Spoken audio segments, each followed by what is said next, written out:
Fala, meus queridos! Meu nome é Ariane Oliveira e, para quem não me conhece, eu sou analista de investimentos CNPIT e estou aqui para trazer um pouquinho mais de como o meu operacional funciona no mercado. Hoje, nós vamos falar especificamente dos nossos tipos de entrada, como que a gente faz as nossas entradas. A gente já sabe um pouquinho do nosso operacional, tem os gatilhos e tudo mais, mas como é feita as nossas entradas dentro dos nossos pontos de interesse. Então, já vamos aproveitar para compartilhar aqui, mas antes disso, aproveita e deixa o seu like, já se inscreve aqui no canal e, para quem não sabe, também nossa lista de mentoria de 2025 está aberta. Se eu fosse você, eu não perderia essa oportunidade e junte-se a nós para começar 2025 com o pé direito. Então vamos lá, compartilhando aqui minha tela já, a gente consegue ver que a gente tem 3 tipos de entrada que eu já determinei para vocês. A primeira delas é o Risk Entry, que é a entrada de risco, né, que é pelo toque.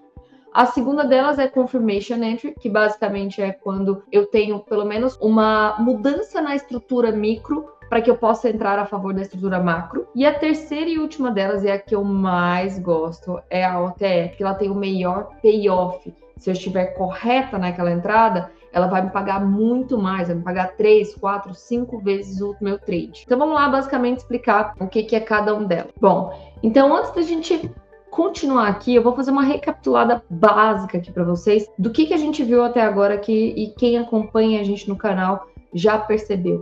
A gente tem 2 tipos de pontos de interesse para a gente poder agir. O primeiro deles é o mais comum, que é Order Block. Order Block. E o segundo ponto de interesse, basicamente, seria o FVG. Tem vídeo do canal aí na semana passada, ó, umas semanas aí a gente fez para vocês, que é o tal do Fair Value Gap, que tanto faz o nome, tá? Só pra gente saber que é a estrutura onde teve um displacement ou um imbalance, algo assim. Então, basicamente, eu vou procurar esses pontos de interesse dentro das minhas pernadas de atuação. Lembra que a gente tem aquele esquema, que eu vou desenhar aqui do lado? A gente tem aquele esquema do seguinte, ó, ponto, tá mitigando, até que ele faz aquela pernada de propulsão. E aí consegue reverter a tendência micro, alinhar com a macro, etc e tal. Então, quando eu faço essa pernada aqui, eu vou ter que traçar aquele 50%, você lembra? Então, abaixo dos 50% é a região que a gente considera como uma região de demanda. Acima dos 50% é uma região que a gente considera região de oferta. Vou ficar 50-50 aqui, tá? Mas só pra gente saber o seguinte, se eu estou pensando em comprar, eu só posso comprar dentro desse carinha aqui, sabendo que eu estou a favor daquela tendência. Agora, se eu estou querendo vender, eu só posso vender aqui em cima. Então, isso já te tira e já te livra de uma baita de série de stops extras aí por aí, porque você basicamente não está comprando caro, você está comprando barato, que é o que a gente quer. E a gente está vendendo caro, que é o que a gente também quer. Tá? Então, eu vou procurar os meus pontos de interesse, que são o Order Block e o Fair Value Gap, se eu quiser comprar abaixo da minha pernada de 50%. Se eu quiser vender acima da minha pernada de 50%. Então, aqui, basicamente, eu botei para vocês Embraer. Embraer alta infinita, vai a 1 milhão, né? Tudo mais. Então, a gente tem aqui, só para a gente ver, a gente tem essa estrutura aqui. Alta, pá, alta, pá, alta. Esse é o movimento da tendência de alta clara. Mas como que eu vou pegar um movimento assim, Ariane? Vamos supor que a gente está aqui em 25 de julho, o que aconteceu? Ele acabou rompendo aqui essa estrutura aqui, dando continuidade na tendência de alta. Isso aqui é o que a gente chama de boss de continuidade, certo? Então, onde foi o início da minha pernada? Foi aqui, certo? Então, eu vou traçar de 0 a 100 aqui no meu início da pernada. Opa! Estou abaixo dos 50%. Estou autorizada a comprar a favor do movimento. O que eu vou buscar aqui? Cara, eu vou buscar ou um Order Block ou um Fair Value Gap. Mais plain vanilla do que isso não existe. Então, eu vou marcar essa região aqui, como minha última região do ponto de interesse, do Order Block, no caso, aqui. Vou marcar só o pavio, porque ele é um Order Block no tempo gráfico menor, tá? E eu vou marcar esse Fair Value Gap aqui embaixo, porque eu sei que poderia ser região de parada. Nossa, mas tá muito grande. Como que a gente melhora nosso payoff aqui? É simples. Vamos descer o nosso tempo gráfico. E aqui a gente consegue filtrar melhor. Inclusive, ó, olha aqui, que legal. Ele é o próprio Order Block. Vamos marcar algum outro que nos interessa aqui no meio do caminho? Esse carinha aqui me interessa. Esse doji, dentro do nosso operacional, a gente considera como um ponto de interesse nosso. Ele é um Order Block, não é aquele que você vê de livro, né? É aquele que a gente vê na própria prática, como ele funciona para realmente tentativa de segurar o preço. E aqui a gente tem esse Fair Value Gap aqui, tá? Que é quando a máxima deste candle não atinge a mínima desse. Então, tudo isso aqui é região de compra. O que eu vou buscar acontecer? E aqui que é o pulo do gato. A gente até teve, sim, esse outro order block aqui, que ele acabou parando, funcionando como uma parada do preço aqui. Bem aqui, tá? O dogezinho lindinho da Silva Sal. Então, a gente tem o tipo de entrada do Risk Entry. Como que é o Risk Entry, Ari? Bom, tem gente que toma no início da região de compra e tem gente que toma no 50%. O que vai determinar se você é a pessoa que toma no início ou no 50%? O quanto de payoff você quer pegar e o quantos trades você está afim de pegar. Porque se é uma pessoa que quer operar bastante, ela vai estar comprando aqui, sempre que tocar a região, o stop dela tem que estar fora da região, abaixo aqui da região, para ela tentar pegar pelo menos 2 ou 3 vezes o risco, ou até mesmo aqui na estrutura anterior. Se você é uma pessoa que não se importa de ficar às vezes de fora do risco, mas quer ter o melhor payoff possível, aí você é um dos meus, inclusive, vai marcar simplesmente os 50% da região e vai esperar tocar os 50%, bem aqui, certo? Neste trade, especificamente, tanto a pessoa do Risk Entry do toque, quanto a pessoa do Risk Entry dos 50%, participaram do trade e o stop dela estava aqui. Veja que o payoff da pessoa do Risk Entry, do toque, é este cara desse tamanho aqui. Então, ela precisa pelo menos o dobro desse cara. Já a pessoa dos 50%, ela tomou operação aqui, com risco muito baixinho, muito baixinho.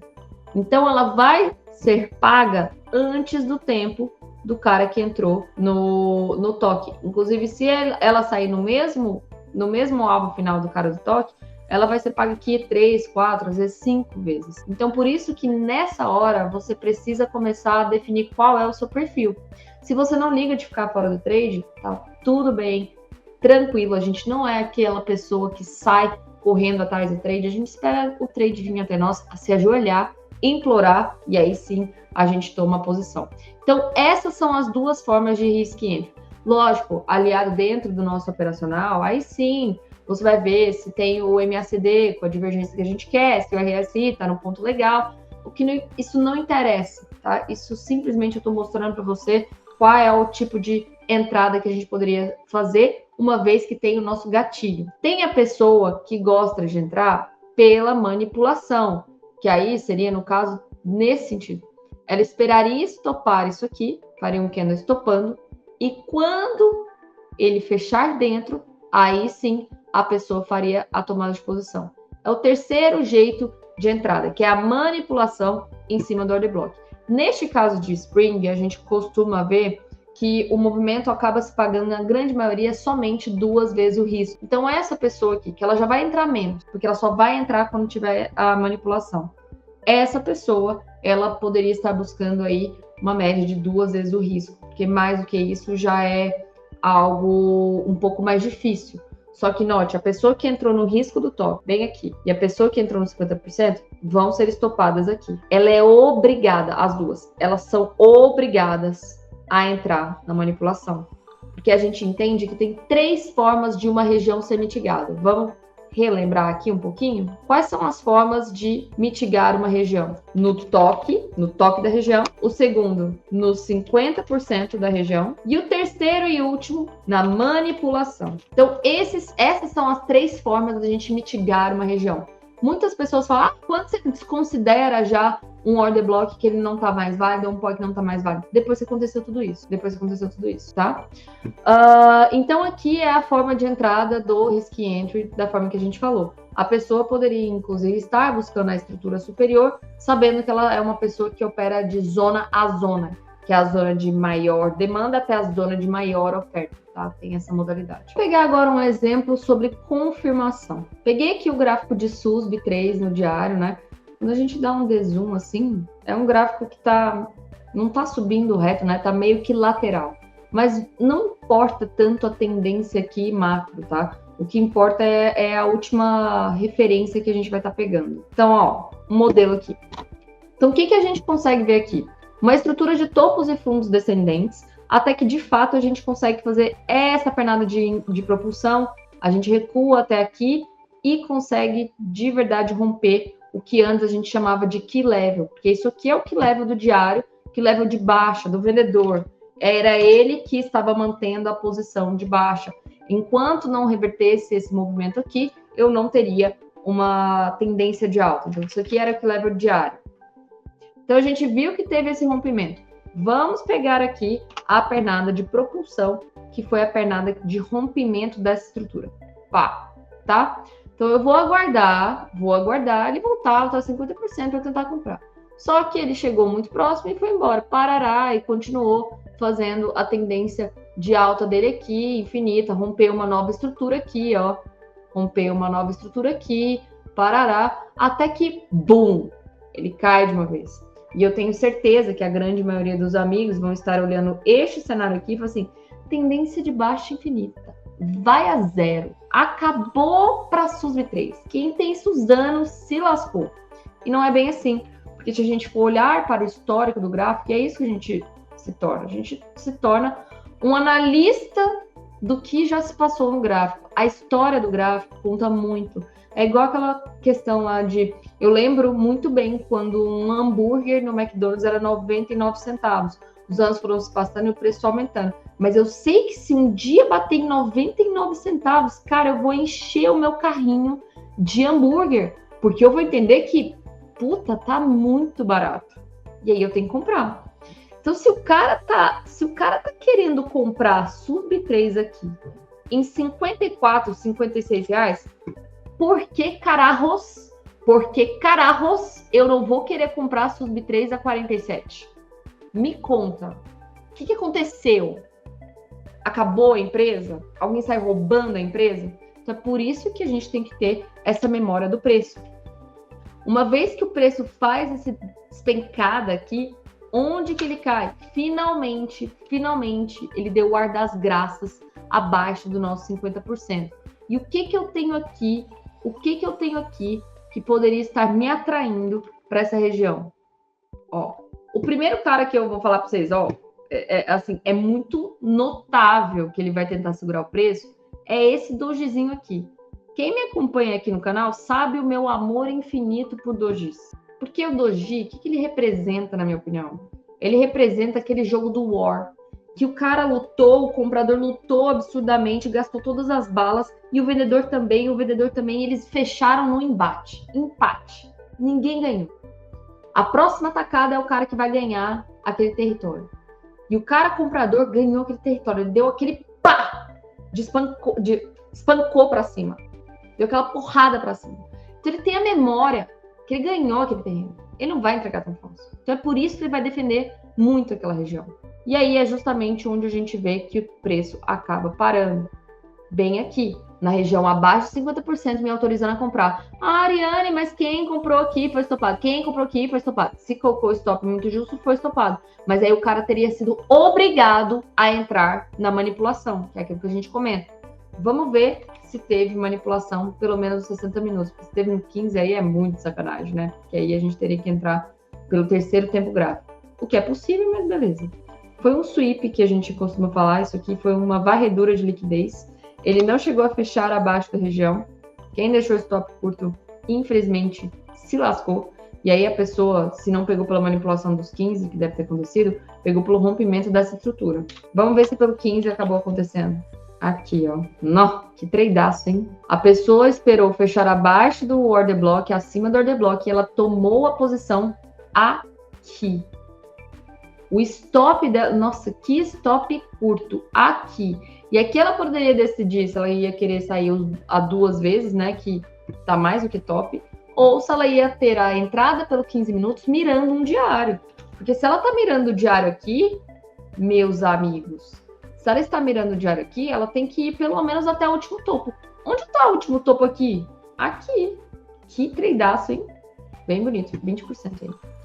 Então, esses são os 2 tipos de entrada que a gente costuma mais ver. Mas tem o terceiro tipo de entrada, que é assim, chuchu beleza, que é o que a gente chama de OTE, Optimal Trade Entries, que é justamente na região dos 79%. É por isso que eu tenho marcado isso aqui. Vamos pegar aqui um exemplo em Banco do Brasil, que aconteceu há um tempinho atrás. Tendência de alta e tudo mais, a gente até tinha essa pernada inteira aqui como referência, ó. essa pernada inteira. Ele acabou manipulando esse fundo aqui, dando continuidade na tendência de alta. E aí o preço foi mitigando até um ponto mais caro do preço. Olha essa região aqui, ó. Aqui nós rompemos esse key level.